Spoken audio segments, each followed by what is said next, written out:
Hallelujah. Hallelujah. Hallelujah. Hallelujah. Hallelujah. Hallelujah. Hallelujah. Glory to Jesus. Hallelujah. Ngakuzithoba kakhulu ngithanda ukubulisa kuqala. Yes Lord. Ngegama lenkosi uYesu. Amen. Ngibulisa utata umfundisi. Umfundisi uNgqongi asemshayela izandla. Ngikuthelise bandla zonke. Otata omama abahlali iYouth Sunday School. Bulisa wonke umuntu endlini ngegama lenkosi uYesu. Hallelujah. Amen. Lo mileyo usibulela igama ukhebeni ifana usindisiwe. Amen. Sindisiwe bangcwele. Isezosindiswa. Ngiyasindiswa. Amen. Hallelujah. Zono zami ke zixolelwe. Ngiyakholwa futhi ngenye ilanga loyibona inkosi uJesu. Amen. Hallelujah. Ngephambi koba ngiqale kuthi manibonge nje. Anibonge kuqala umfundisi uNgqongi. Hallelujah ngethuba. Aniphe lona for entrusting me wabona into engayiboni. Hallelujah. Ndimile nje izimfundiso zakhe ke watsho apho brother Faku wathi uyafundisa umfundisi. Hallelujah. He has managed to shape indlela yami yokukholwa. Ndandikholwa okanye ndandisinsiwe okanye ndicinga uba ndisinsiwe ungena kwamapha. Hallelujah. Kodwa bandifike eBethel. Hallelujah. Wakhupha yonke bendiyazi, wafaka ilizwi. Hallelujah. Ngumzalwana ongenalizwi. Hallelujah. Ongalazi ilizwi. Hallelujah. He took his time. Hallelujah. Kungekho lula kona ukwenziwa. Hallelujah. He took his time. Hallelujah. Wanixoza. Hallelujah. Ndavuma ukuxozwa. Hallelujah. Nasebusuku nje I'm benefiting kwintambiso yakhe khoyo kule ndawo. Hallelujah. Ndiyabulela kakhulu umfundisi. Ndithe uba ndithandaza iveki le. Oko ke umfundisi wangixelela uba ndizoba sispeaker. Hallelujah. I pray to God asking uThixo Nkosi yami ndithini. Hallelujah. Akwabi kudala futhi uba andiniki into yokuthetha. Wanilathisa kwincwadi kaYohane. Ndiyayithanda ke incwadi kaYohane. Ndiyamthanda uYohane. uYohane unendlela yakhe. Hallelujah. Unendlela yakhe uYohane athi ngayo. Hallelujah. Sine gospel ezine kwiTestament entsha uba iqala bakho i-blank page before iqala iTestament entsha. Koqala ivangeli ezine, uMateyu, uMarko noLuka, ibe nguYohane. Hallelujah. Ezi zintathu uMateyu, uMarko noLuka zichaza kakhulu ngomsebenzi kaYesu. Hallelujah. Awenzile ihamba emhlabeni. Imiqondiso yakhe ayifumana pha. Hallelujah. Kodwa uYohane lo yena xa isithi gqi uthi gqi ngolunye uhlobo. Hallelujah. Amen. Ujonga kakuhle intetha. Jonga kakuhle ilizwi likaThixo. Hallelujah. Iyo lento ke mina ndimthandayo. Hallelujah. Ndiyarelate kakhulu because ndingumuntu kahle okhe wahlangana nentetho yabantu. Ndingumuntu okhe wanikwa ireport ngabantu. Ndiyayazi lento kuthiwa effect kahle. Kodwa uYohane akadili ngefact. Udila ngetruth uYohane. Hallelujah. Inyaniso yezwi. Hallelujah. Thethiwe ke apha kakhulu imvuselelo iqala. Wathetha uThixo kakhulu okiqalile kuveza into eyodwa uYesu osindisayo. Yes.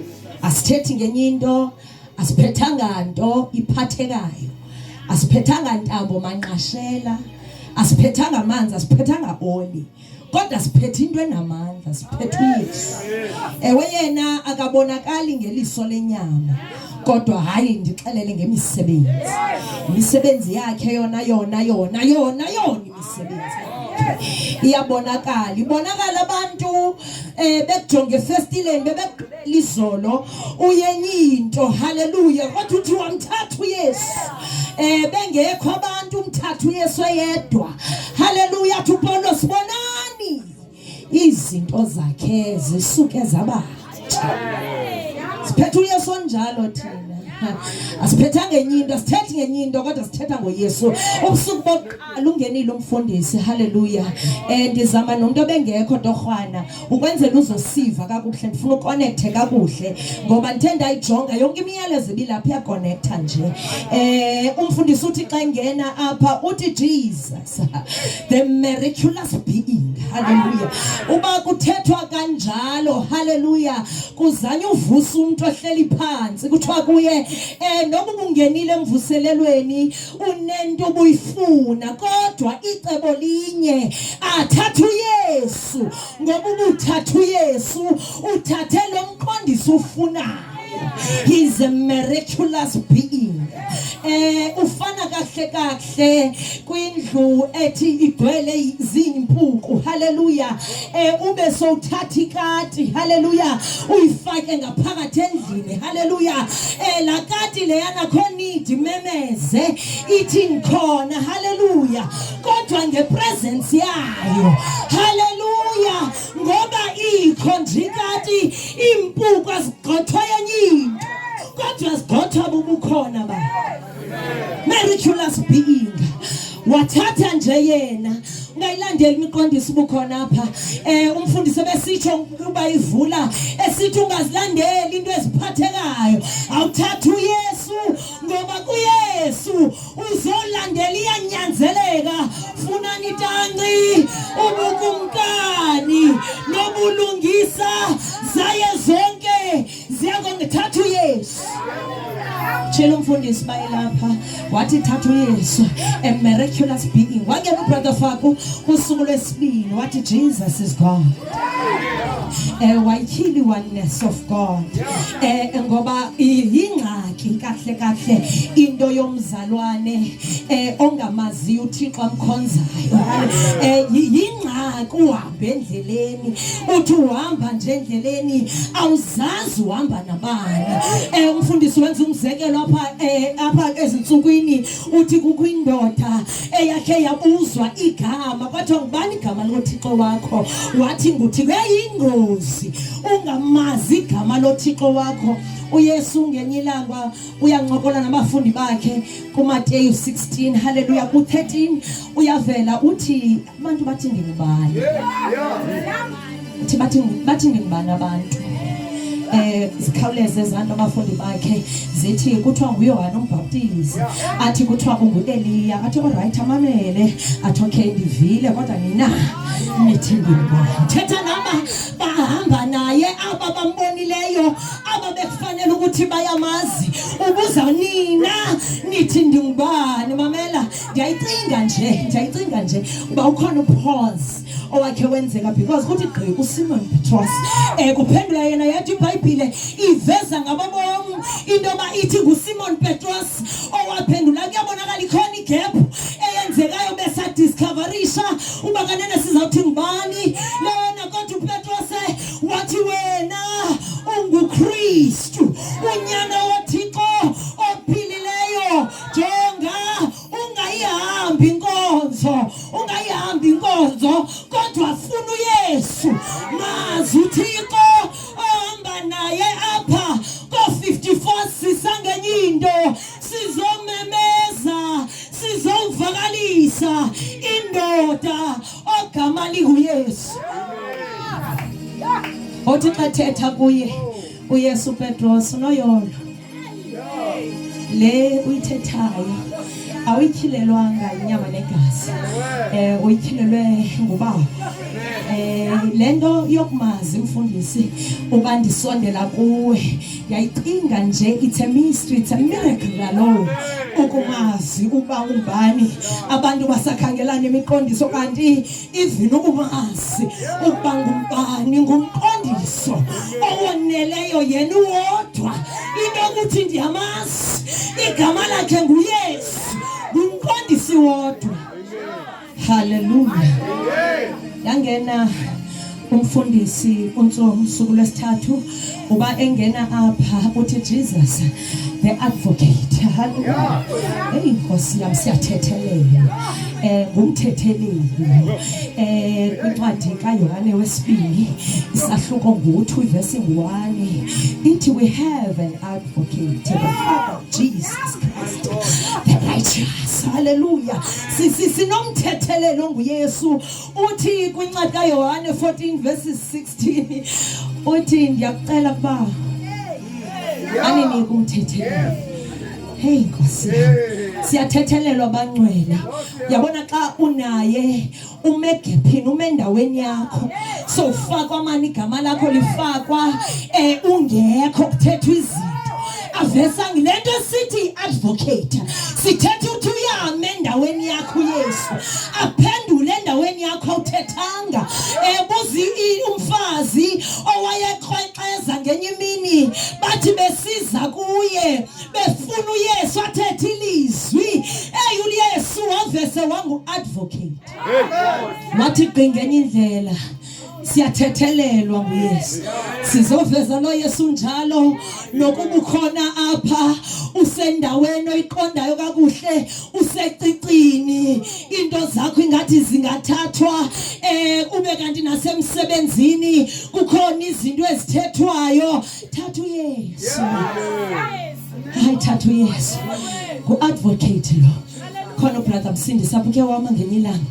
wathi bese kufuphi haleluya kwi-hearing haleluya bakhona bangathi bayathethelwa bakhona abareliswayo emsebenzini wacinga iyeza iyafika kuye kanti ifika ngexesha elirongo sethathile umthetheleli wavese wathethelela endaweni yakhe haleluya sithetha ngalo Thixo njalo thina sithetha ngoThixo njalo thina awuyifuni imiqondiso kodwa ivesi kulandele olandelayo ayazibonakalisa la ndoda indoda ezivezayo haleluya iyaziveza manje iyaziveza noba ungathi uswele xa ujongiwe ngabayi ayayivumi ngokuye haleluya oh glorious God ubusuku besine wangena umfundisi uNgqongi haleluya ngolsuku undimincisile kakhulu haleluya ungena again uyacinezela uthi he's a miraculous being and a way maker hallelujah uthatha pha umqondiso odlisa Israel amawakamani hallelujah uyakhumbula ke uYesu ke wawenza umqondiso kumila kunje hallelujah uthi ke umfundisi xa icacisa uYesu unayo itendency yoyiphinda into ngela xesha ayiphindayo ikhona into azayizuza futhi awukho umqondiso wakhe ungakhonto kubakho isidingo iyo lento aphinde futhi uthi he's a way maker wathatha umfundisi wosilahla kwincwadi yeExodus amasirayeli ejongene nolwandle olubomvu haleluya wayivula indlela uMoses haleluya he's a way maker sithela ngoYesu ungabhideki he's Elohim haleluya une attributes ezininzi unempawu ezininzi haleluya iyo lento idida abantu bathi uneziqo ezithathu hayi zindawo asebenza kuzo iyabhidi nene haleluya it is a mystery indeed haleluya into kwazana naye haleluya allow me ebusuku nami ngingene nje ngiphakamisa uYesu anzange uzovese enye into zophakamisa uYesu ngihlale phansi indoda yamadoda athu Izayi bayithetha ngayo udeliwe ushiwe ngabantu indoda enomfanelo ngizothetha ngoYesu nami ngivumele nje ebusuku incwadi kaYohane chapter 14 verse 6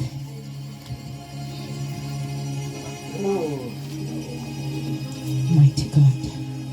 6 Uthi uYesu kuye ndim indlela ndim inyaniso ndim ubomi akukho namnye uzayo kubawo engezi ngam. Hallelujah. Sawucela sithobe inhloko sonke sithandaze sonke. Father, in the name of Jesus, let the words of my mouth and the meditation of my heart be acceptable in your sight, O Lord, my strength, my redeemer. Father, may you increase as I decrease. Father, your word is alive, is powerful, is sharper than any two-edged sword. Moya oyingcwele, allow me ebusuku Father egameni lika Yesu waseNazaretha to use your sword, which is the Spirit of the Lord, izwi likaThixo. Moya oyingcwele thetha nabantu bakho bakhulule baba wethu namandla onke sicede ngalizwi lakho ngegama lika Yesu waseNazaretha, amen. uYohane entshilo umrivela uYesu lo njengoThixo aphinde kahle kahle ugxila emazwini akhe. Kule ndawo sifunda kuyo uYesu apha ubona abafundi bakhe benokukhathazeka. Uthi uba iqala levesi ngoba kukhona imfundiso yakho yokuqala lapha ngenhla yokugqibela uba ezomka uYesu. Now xa fika apha ku chapter 14 uyababona pha bakhathazekile. Uthi xa iqala u14 athi inhliziyo yenu mayingakhathazeki. Athi kholwani kum nikholo nakubawo. Athi endlini kabawo zininzi indawo zokuhlala. Uba bekungenjalo ngenda nixelelayo. Uthi ndiyemka ndiyakunilungiselela indawo. Niyayazi nina apho ndiyakhona. Hallelujah. Aboze uThomas uthi asikwazi apho uyakhona. Hallelujah. Dinayo nami into etshoyo umfundisi bayi apho sisi. Athi sizokwazi kanjani? Uyaphendula pha ku6 uYesu. Uthi ndimi indlela. Ndimi ubomi. Ndimi inyaniso. Hallelujah. Mamela bangcwele. Ubabona uYesu bedakumbile. Badakumbiswa into yoba ezokumka. Barelaya kakhulu kulento bayibonayo. Ndiyabona into ukuthi balibele into eyodwa. The dual nature of Jesus. Uba uYesu lo ube nguThixo. uYesu lo engumuntu. Hallelujah. Now they get confused. Yipisi yokuthi uyahamba ngoba babambelele kulento iliqokobe iphambi kwabo. Now uYesu uyababonisa ukuthi lento nijonge yona iyandilimita le. I have to go. Ngoba ingxaki kukhona umda owenzekayo phakathi kwami nalento engifuna ukuyenza. Le into iyandibamba ndingakwazi ukwedlula ngoba uba ndilapha ndizoba lapha kuphela. Andizukwazi ufika emdantsane. Ngoku allow me sanukhathazeka ngoba ndimka ngoba it's for your own benefit. Hallelujah. So uyababona kakuhle ukuba lento bajonge yona bajonga umzimba uqoqophe of which there is no life lento lento ine expiry date. Kodwa khona into engcono ezayo. Lento ingcono izayo yiyo le izokwazi uniqhuba. Yiyo le nizokwazi ukuhamba. Yiyo lento esithi ndimi indlela. Ndimi inyaniso. Ndimi ubomi. Awukwazi ukuphila ebomini ngaphandle kwakhe. Sozukwazi ukuphila ndithona namhlanje abuphile kubomi ngaphandle koYesu. Ndimi indlela. Ndithi nendlela le ayihambeki ngaphandle koYesu. Ayihambeki indlela ngaphandle kwakhe. Inyaniso ayikho inyaniso ngaphandle koYesu. Hallelujah. Uthi abajonga afumanise into ba you know le izayo is limitless. Is blameless. Le izayo yeyona ingcono ngoba le izayo izawuhlala kuni. Le izayo le athethe ngayo uTata uNtsomi athi is an advocate. Izokuthethelela le izayo ayidingi igazi ayidingi hayi ngumoya. Hallelujah. Ngenye ilanga eKana yabona bangcwele into ethethwa nguYesu izwi lakhe is so powerful. Izwi lakhe liyagqiba nje konke. Uba kuthethe yena bovise wenze. Uyabona bakutsho yena bovise wenze. Mamela abekana kulomtshato. Ngumtshato lo kukhutshwa invitations njengamitshato yonke. Ifika invitation iye kuYesu. Xa fika uYesu apha phakathi emtshatweni ufika umamakhe ekho. Hallelujah. Athi xa fika umamakhe ekhona.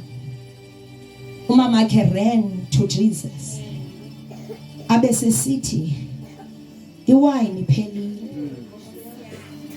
Uba ndifunda ngoko nangoko a question came to my mind. Why would you go to Jesus? Thena ungakhange uye kumaxhego lapha. Thena ungakhange uye kwabathathi mhlawumbi. Why go to Jesus? Uba iwayini iphelile. Hallelujah. uMaria unento yedwa ayazi. Uba ngubani lo? Uthilekele uyayazi bangibani lo. Uyazile kakuhle umthatho ngaphandle koYesu awukho. Abukho ubumnandi bomthatho ngaphandle koYesu. Uya ucinga indlela zengayo uYesu. Waqonda kakuhle ba no man oyena umuntu uzothi akwazi uyenza lento nguYesu. Wabalekela kuYesu. Ikhona ifamily wabalekela kuYesu. uYesu ayingowalapha umenyiwe. Hey Nkosi yami. Sinengxaki emfundisi ixesha elinzi. Abantu are not able selebezazi uba iwayini iphelile. But bayaqina. Baba nenkani. Bangayi kuYesu. Bathi iwayini ngoku iphelile. We are so very good at pretending. Sizi actors ezivunyiweyo. So ungenile ngaphakathi enkonzweni uyibona balanto yayitshisa isekho. Iwayini le iphelile. Kodwa into efani uhlala esitulweni umanulili ngathi khona. Kodwa yikho yaphela kudala.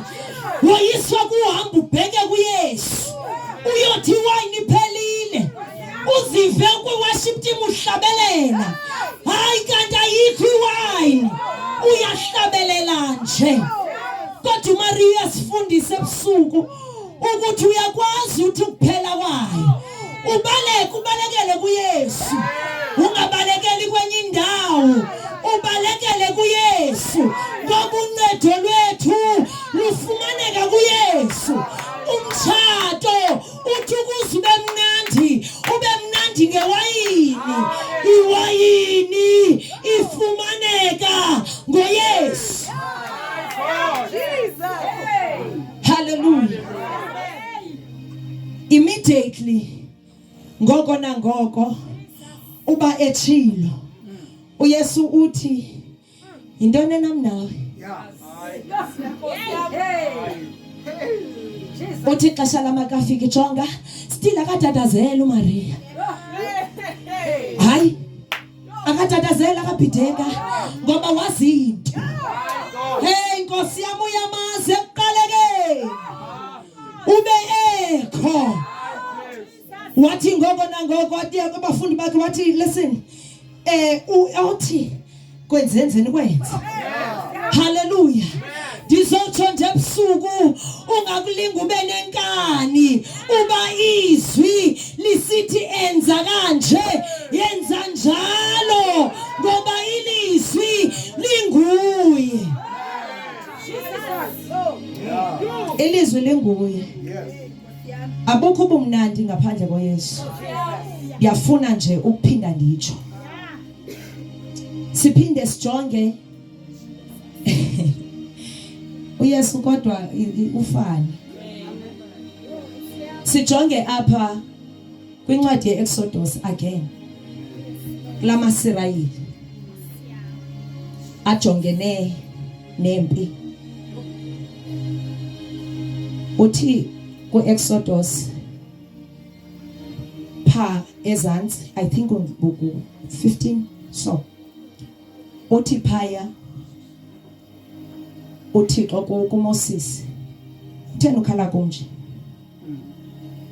xelela onyana bakaSirayeli babheke phambili.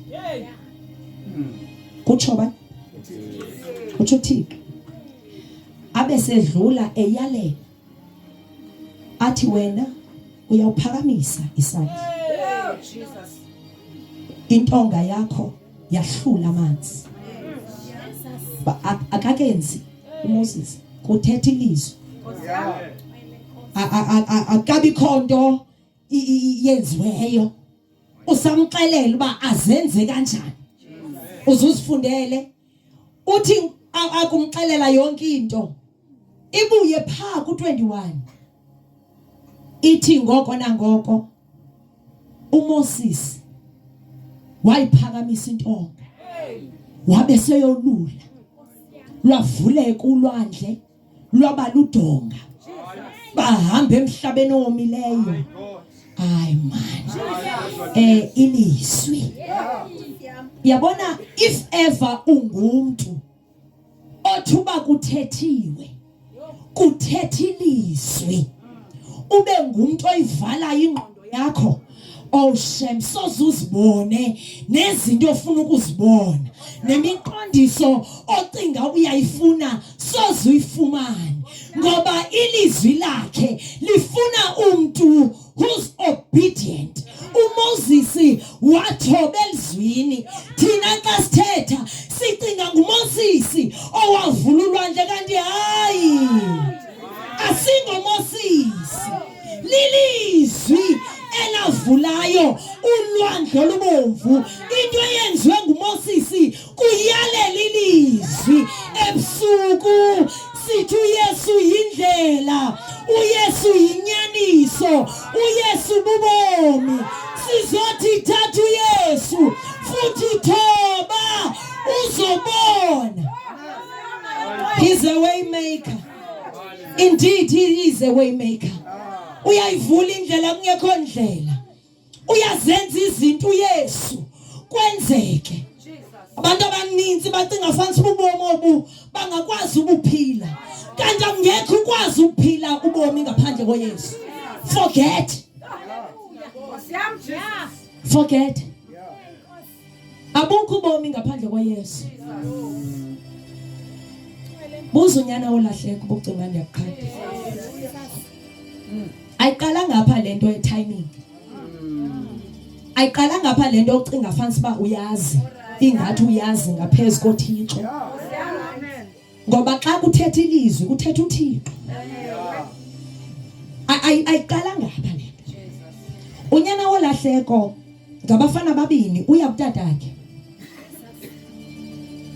Athi xa efika pha kutatakhe, athi tata, awuhlule izinto ezi undinikeza zami ndiphume ecaleni.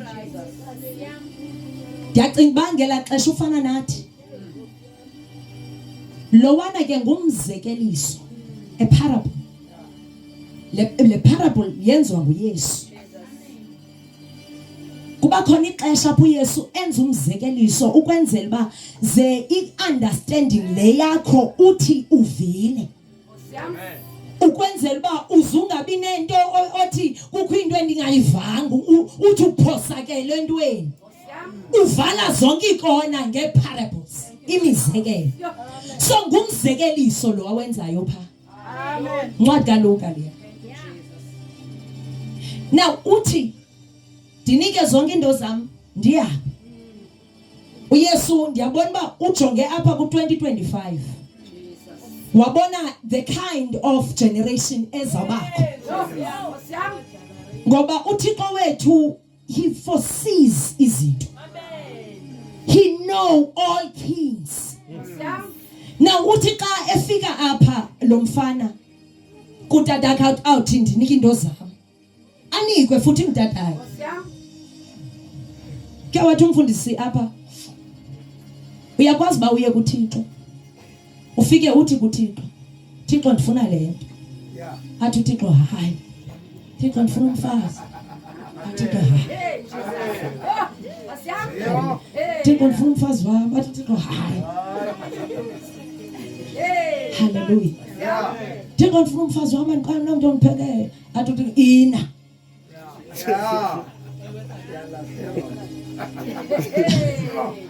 Ayonto ifunwe nguThixo. Uthi umfundisi same time wakuyifumana ufumana umfazi uzawuthatha le Bible linye aqazule phakuyo athaye la Bible yakho uze apha emvuselelweni uzolanda amandla xa ufika uhamba nomlilo afika ucime wonke okanye alayitele yakhe kuwe ngoba ufunwe nguwe. Lo mfana wenza a similar thing. Wathi sapha into zami. Wathi into zami. Yahamba lana ingubhuti Madlisa, yahamba inezigweqe, yahamba ngoNike, yahamba ngento zikanokutsho, inento zonke Nkosi yami, yahamba lana. Apha kuyo nento ethi ndiyodla ubomi. Ewe lanto uyayibona lanto siyenzayo yocinga uThixo siyamazi ubone lento hayi man ngumqotho lento maniphume kulento into yebharu le mandihambe man kulento khona into engcono engaphandle wenza lonto yabona ke xa uphuma in the presence uphuma kakuhle in the presence umhle ngoba kufunekile kubonakala umehluko xa ubuya. Ayisoze yenzeke into yoba uthi xa ulumkile ucinga uzabuya ufana never. Ayenzeki bangcwele. Mamela la ndoda yathi xa iphilile ubomi. Nkosi yami yahlangana nezinto. Ndiyabona uba namantombazana amileyo eQuickney. Nkosi yami ezazinto wadibana nazo. Wabuya xa sibuya. Ubuthi hayi khona. Nkosi yami ndiyayithanda ngoba ithi yafikela kuziqonda. Yafikela kuziqonda ngoba yinto enqabile. Inqabile ke loo nto yoba umuntu abenokuziqonda. Umuntu akabuyele kuye. Athi akhe ndithekishe izinto ezibe zinjani before. Dinjani ngoku. Ngela xesha uhamba ngeflops izithende zakhe ezicandekile. Simnyama ngela xesha inkosi yami emnyama kwayena umile ngaseshophu ucela i2 ube ngela xesha enesigweqe namaqhaga uthi xa buyayo ubuya uyenyinto uyakekela nohamba ayingathanga nguye akaqondakali kakuhle. Phuma kwakho kwi-presence. That's your mistake. Ndiyafuna ukuthi emntwini omtshe beware of your choices. Beware of your choices. Uphuma kwakho in the presence. Satan akazudlala. Ngoba funekile kuboniwe. Funekile uwe khona umehluko phakathi kongaphakathi nongaphandle. Immediately akuziqonda. Waqonda kakuhle uba ayikho indawo enobalekela kuyo andiphinde ndibalekele phaa. Ndiyayithanda ngoba ithi iBhayibhile yam uthe ekude. Uyise wathi lapha eyadini wathi awujonga uyise phaa. Wathi noba kuthiwa nguye lo ngela xesha lo sathingaza akayazi noba ndizakwamkelwana. Enkosi yami kubhlungu akazi into eyodwa ukuba ngubani lo aya kuye. Ithi xa ithetha phayana ithi utatakhe wathi wakumjonga wagidima wabesesiwa kuye entanyeni wamanga wasikwa imfesana. Yesu wethu njalo, uYesu wethu njalo unomelwano ngabantu bakhe. Lo Yesu